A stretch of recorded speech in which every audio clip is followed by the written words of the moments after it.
2వ సమూయేలు 7:26 చెప్తాడు, నా కుటుంబము నీ సన్నిధిని స్థిరపరచబడినట్లు, నా కుటుంబము నీ సన్నిధిని స్థిరపరచబడినట్లు. దాని అర్థం యశోదమ్మ వ్యాపారంలో స్థిరపడ్డావు, దేవునికి స్తోత్రాలు. బ్యాంకు సార్ ఉద్యోగంలో స్థిరపడ్డావు, థ్యాంక్ యూ జీసస్. వంశీ నీ ఉద్యోగంలో కూడా స్థిరపడ్డావు, thank you Jesus. Brother Ramana నీ ఉద్యోగంలో కూడా స్థిరపడ్డావు. బ్రదర్ భాస్కర్ నీ వ్యాపారంలో స్థిరపడ్డావు. బ్రదర్ ప్రదీప్ కుమార్ మీ ఉద్యోగంలో కూడా స్థిరపడ్డారు. దయచేసి గమనించాలి, కొంతమంది స్థిరపరచబడని వారు అంటారు, నేనెప్పుడు నా ఉద్యోగంలో స్థిరపడతానో, నేనెప్పుడు నా కుటుంబము స్థిరపడుతుందో. డాక్టర్ గారు మీ ఉద్యోగంలో కూడా మీరు స్థిరపరచబడ్డారు. దయచేసి గమనించాల్సింది, బైబిల్ సెలవిస్తారు, నేను చెప్పినవన్నీ కూడా లోకంలో మీరు స్థిరపడ్డారు. అయితే దేవుని సన్నిధానంలోకి వచ్చిన తరువాత నువ్వు ఒక్కడే కాదు, నీ కుటుంబము కూడా, నీ భార్య, నీ పిల్లలు, నీ భర్త అందరూ దేవుని సన్నిధిలో స్థిరపడాలి. అందరూ దేవుని సన్నిధిలో స్థిరపడాలి. దానర్థం ఆయన సన్నిధి అంటే దానర్థం ఆయన నీ ముందు కూర్చున్నాడు, ఆయన ముందు నీవు కూర్చున్నావు. బాగా గమనించాలి, ఆయన నీ ముందు కూర్చున్నాడు, నీ ముందు ఆయన కూర్చున్నాడు.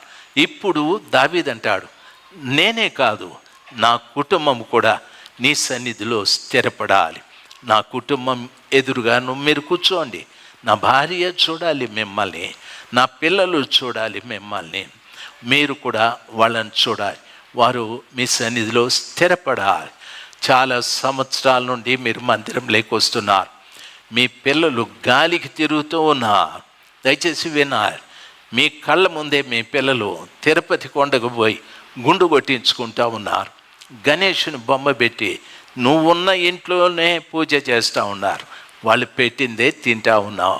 నీ ఇల్లు ఎలాగ స్థిరపడింది దేవునిలో?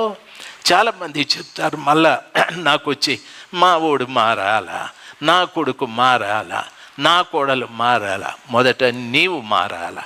ఎందుకో తెలుసా? బైబిల్ స్పష్టంగా సెలవిస్తా, దుష్టుల ఆలోచన చొప్పున నడువక, పాపుల మార్గమున నిలువక, అపహాసకులు కూర్చుండు చోటను కూర్చుండక, యెహోవా ధర్మశాస్త్రమును నందు ఆనందించుచు దివారాత్రములు ధ్యానించువాడు ధన్యుడైన వాక్యం సెలవిస్తాడు. వాడు కొడుకు కానీ, కోడలు కానీ, అత్త కానీ, మామ కానీ నీ విశ్వాసానికి భిన్నంగా ప్రవర్తించే వానితో సహవాసము చేస్తే నీ అంత భ్రష్టులు లేరు అని చెప్తా. ఎందుకో తెలుసా? భక్తుడు అంటాడు దావీదు, నీ సన్నిధిలో నా కుటుంబం కూడా స్థిరపడాలి. హల్లెలూయా. ఏదో జస్ట్ విజిటర్గా వచ్చి పోయేవాడుగా రే క్రిస్మస్ పండుగ వచ్చింది రారా, సంవత్సరానికి ఒకసారి రారా, మా వాళ్ళు బిర్యానీ చేస్తారు బాగా పోదువు అని పండగకు బటకొచ్చే కేటగిరీ కాదు. దయచేసి గమనించాల్సింది, పండగ రోజున ఎవడెవడో వచ్చి నన్ను అంటాడు, ఏం పాస్టర్ బాగుండవా అని మర్యాద కూడా అదే లేదు వానికి. దయచేసి వినాలి, వీళ్ళు ఎవరంటే సీనియర్ బిలీవర్స్ చిల్డ్రన్స్, 20 ఏండ్ల విశ్వాసుల పిల్లలు, 30 ఏండ్ల విశ్వాసుల పిల్లలు అంటారు, ఏం పాస్టర్ బాగున్నావా. కొంతమంది వాగ్దానం కోసం వస్తారు, నాకు సీటీ అని. ఏం సీటీరా? సినిమా సీటీనా ఇది? సర్కస్ సీటీనా ఇది? ఎగ్జిబిషన్ సీటీనా? నీకు ఎందుకురా అంటే అమ్మ రికమెండేషన్. ఒకటి పాస్టరు ఎన్ని చీటీలు తీసుకుపోయింటావు ఇక్కడ నుండి, ఏ చీటీ అన్నామని మార్చిందా? పోనీ నీవు మారినావా? లేదు కదా. వాడు నీవు ఇద్దరు దేవుని సన్నిధిలో ఇంకా స్థిరపడలేదు. హల్లెలూయా. ఇంకా స్థిరపడలేదు. ఇంకెన్ని సంవత్సరాలు కావాలి నీవు నీ కుటుంబము దేవునిలో స్థిరపడటానికి? దయచేసి గమనించాలి. నాకు తెలుగు రాదు, స్కూల్లో చదివేటప్పుడు ఆయన బ్రాహ్మణుడు అమరయ్యవారని, ఆయన అంటే అందరికీ భయం. ఆయన క్లాసులోకి వస్తానే నన్ను అనేవాడు, ఎద్దు మొద్దు నా కొడక, పద్యము చెప్పరా దొంగ నా కొడక అని నా పేరే చెప్పేవాడు. ఆయన చూస్తానే నేను ఉప్పు ఉప్పు ఉప్పు ఉప్పు కప్పూరంబు నొక్క పోలిక నుండు అనేది రాత్రంతా గడగడ గడగడ గడ అని చెప్పేస్తాను. ఆయన చూస్తాను ఉప్పు కాడ ఆగిపోతుంది పరిస్థితి. ఎక్కువ బెంచి ఎక్కువ అనని ఆయన చెప్పకముందే బెంచి ఎక్కేవాడిని. పాదాల మీద కొట్టేటోడు మా పాదాలు భరతనాట్యం ఎత్తద్దు అనేవాడు. నొప్పి అవుతాం సార్, నొప్పి ఏకే కదరా కొట్టేదే అని పటాని పాదాల మీద కొట్టేవాడు. దయచేసి గమనించాల్సింది, ఆయన ఒక మాట అనేవాడు, రే ఎట్లా పాస్ అవుతావురా అని. ఏమో నాకేం తెలుసు, నువ్వే మార్కులు వేసినావు అని. అదే నాకు అర్థం కాల. రే ఎట్లా పాస్ అవుతావురా, ఏమో నువ్వే మార్కులు వేసింది అని. 8 ఎట్లా ఇదే అడుగుతూ ఉన్నాడు. ఆయన్ను చూస్తే నాకు తెలుగే రా, ఆయన లేకపోతే బాగా రాస్తా తెలుగు. అట్లా పాస్ అయిపోయినాను.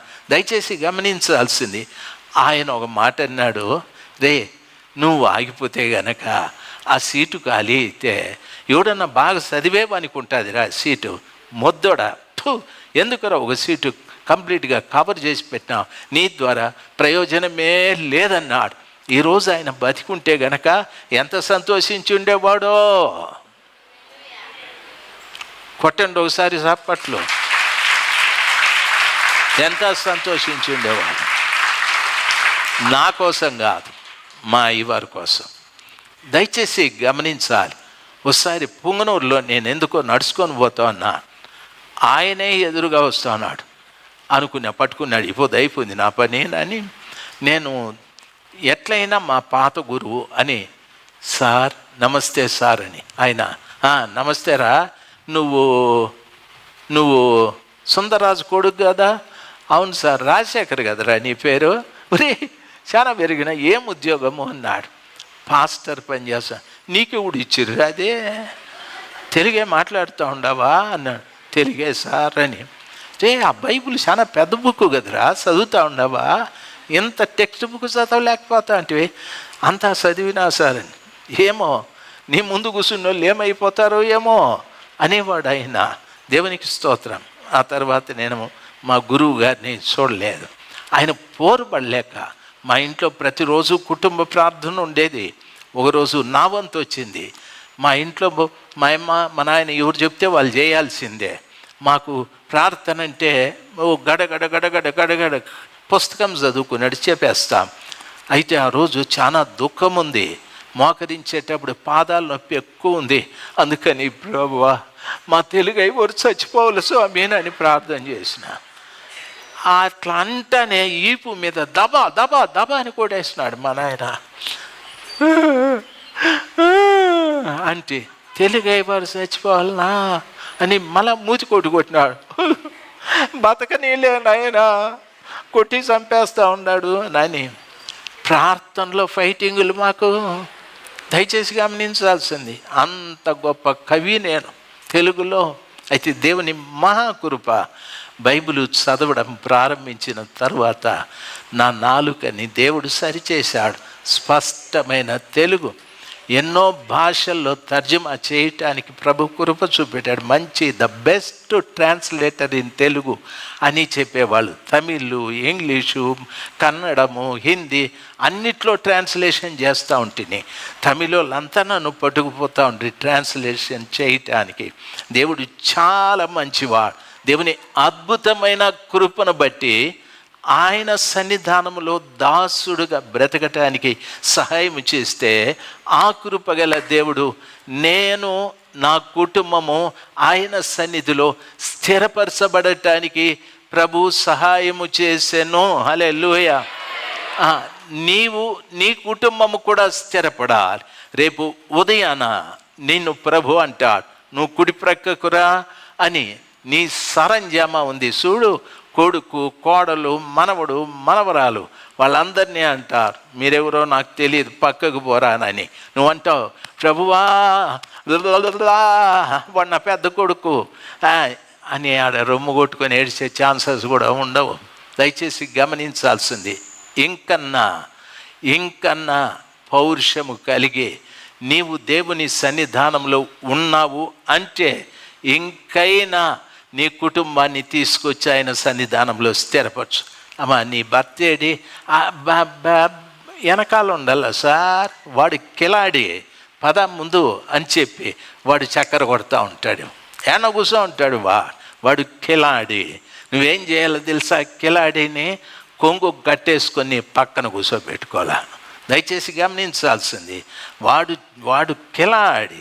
దయచేసి వినాలి. ఎంతమంది కిలాడీలు ఉన్నారో మగోళ్ళు ఒకసారి చేయి పైకి ఎత్తండి, ప్రార్థన చేస్తా.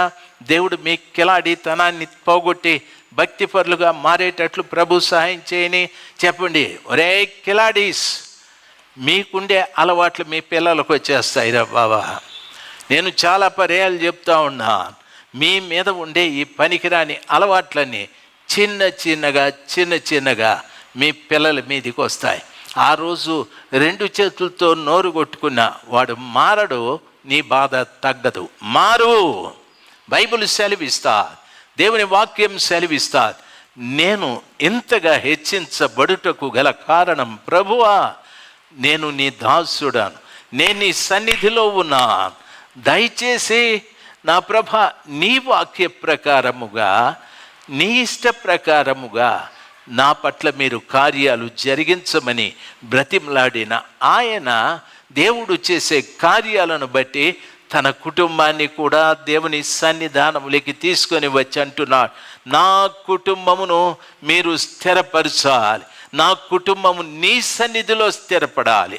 రాజు అయినా దయచేసి గమనించాలి, తన కొడుకులకు పెద్ద పెద్ద పోస్టులు ఇచ్చి ఉండొచ్చు. ఒరే నువ్వు మంత్రివి, ఒరే నువ్వు సేనాధిపతివి, నువ్వు ఉపమంత్రివి, నువ్వు ఉపరాజువి, ఆడు ఈడుని పదవులు ఇచ్చింటే మొత్తం అందరూ చేరి రాజుగారి కొంప నాశనం చేసి ఉండేవాళ్ళు, ఉద్యోగాలు ఇవ్వలేదు.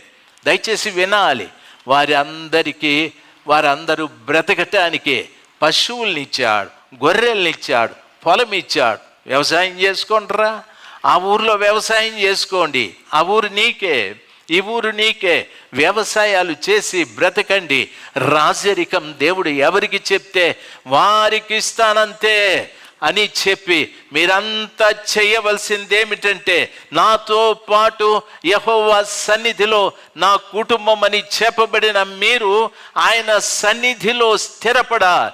మీరు ఆయన్ను చూడాలి, ఆయన మిమ్మల్ని చూడాలి. హల్లెలూయా. ప్రతి తల్లి తండ్రి ఆలోచించాల్సింది, నేను చూసిన దేవుణ్ణి నా బిడ్డ కూడా చూపెట్టాలి. నాకు పరిచయమైన దేవుణ్ణి నా బిడ్డకు కూడా పరిచయం చేయాలి. దయచేసి గమనించాలి, నన్ను ఎంతగా దేవుడు దీవించాడో నా బిడ్డల్ని కూడా దేవుడు దీవించాలి.